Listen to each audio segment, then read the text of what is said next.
The waves of the Atlantic Ocean crashed gently against the shores of Badagry, a quiet coastal town in Nigeria. Today, it is a peaceful place where fishermen return with their catch and children play near the water. But centuries ago, this peaceful town was the gateway to unimaginable suffering. A place where millions of African men, women, and children took their final steps on their homeland. Long before the slave trade began, Badagry was a thriving coastal settlement.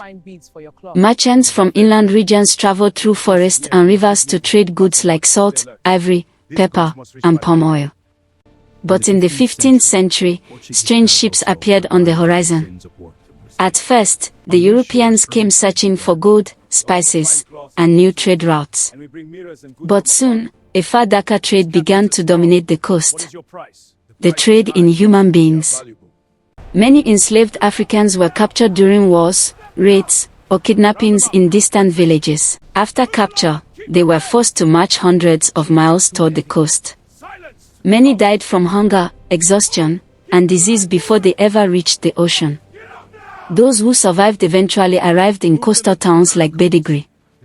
Here, they were locked inside barracoons, crowded holding cells where captives waited to be sold.